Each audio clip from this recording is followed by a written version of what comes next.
नव्हतो, पण खरी परिस्थिती आता सांगावं लागते. नेत्यासाठी बाटलीनं रक्त देणारे तुम्ही आम्ही, सर नेत्यासाठी बाटलीनं रक्त देणारे तुम्ही आम्ही, आपला सगळा समाज ह्या सरकारच्या पाठीमागे ठामपणे राहिला. पण आज मला एक खंत वाटते, कुठे गेले नेते, कुठे गेले आमदार, कुठे गेले खासदार, कुठे गेले मंत्री?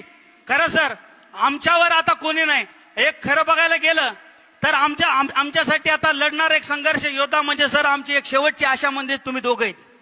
आणि समोरचं जे माकड आहे ते माकड काय म्हणते, मी वाघ आहे, मी असा आहे तसा आहे. खरं बघायला गेलं तर पिक्चरचे डायलॉग मारायला ते पाटील एकदम भारी माणूस आहे.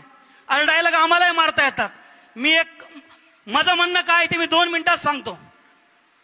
मला एक सांगायचंय, माना कि तू शेर है अपने जंगल का, माना कि तू शेर है अपने जंगल का, लेकिन हम भी वो शिकारी है तुझे तेरे जंगल में आके ठोक देंगे. मला तुम्हाला एवढं सांगायचंय की आता मी बोलायलो मध्ये सुद्धा मस्तकाला मुंगी जायले, पण कसं असते माहितीये का, ओबीसी समाज हा शेवटपर्यंत संघर्ष करणारा असते.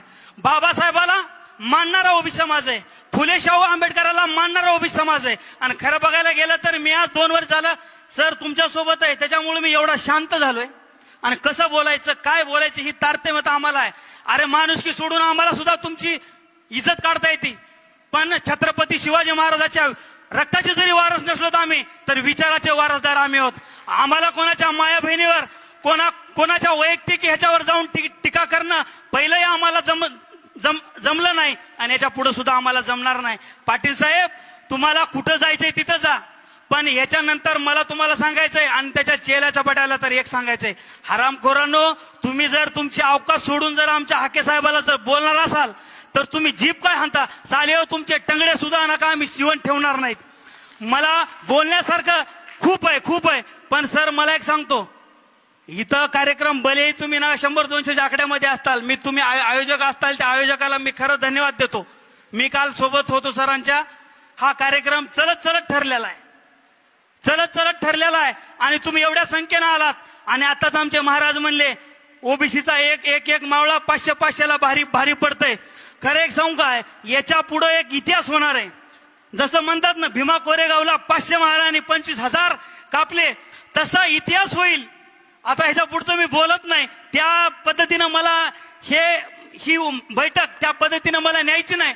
पण मला सांगायचंय पाटील साहेब तुम्ही समजून घ्या. आणि मराठा समाजाला मला एक सांगायचंय, तुम्ही जे आम्हाला म्हणताय ना आम्ही तुमचा लहान भाऊ आहे, अरे मग आमच्या ताटातलं खाऊ नका ना. आता 400-500 वर्षापूर्वी मागासलेला आमचा समाज आता कुठं तरी नोकरीला लागत होता आणि तुम्ही आमच्या मुंडक्यावर पाय देण्याचं काम करताय. तुम्हाला वाटत असेल हा ओबीसी समाज शांतपणे बघतय बोलतय, पण ज्यावेळेस रोडवर येईल ना तुम्हाला पळताभूत केल्याशिवाय राहणार नाही. तुम्ही जे आम्हाला सांगताय ना मुंबई जाम करू हे जाम करू, तुम्हाला काय जाम करायचं ते जाम करा, पण सर तुमच्या नेतृत्वात पूर्ण महाराष्ट्र जाम करण्याचं काम हे ओबीसी समाज इथं करणार आहे. त्याच्यामुळं मी जाता एवढं तुम्हाला सांगतो, गाफील राहू नका.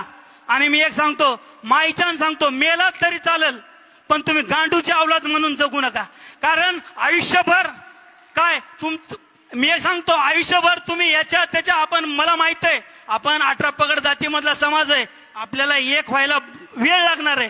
पण जेव्हा आपण एक होऊ ना तेव्हा हे हरामखोराची अवलाद शेवटपर्यंत घराच्या बाहेर सुद्धा निघणार नाही. एवढं मला तुम्हाला सांगायचंय.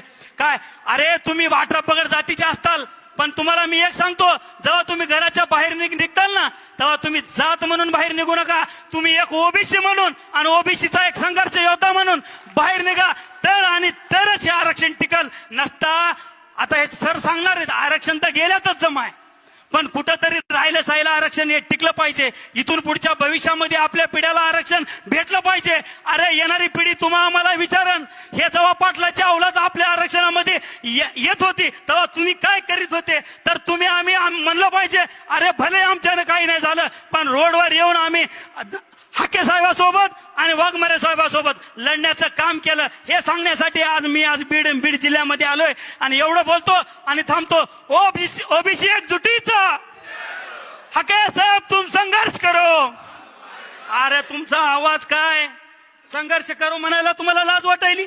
हाके साहेब तुम संघर्ष करो, हाके साहेब तुम संघर्ष करो, वाघमारे साहेब तुम संघर्ष करो.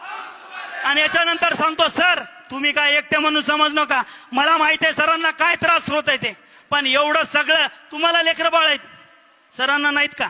तुम्हाला माया बहीण आहेत, सरांना नाहीत का? अरे सगळं घरदार रोडवर ठेवून हे आज बाबा तुमचं आमचं लेकराचं आरक्षण टिकवण्यासाठी आज रोडवर आलाय.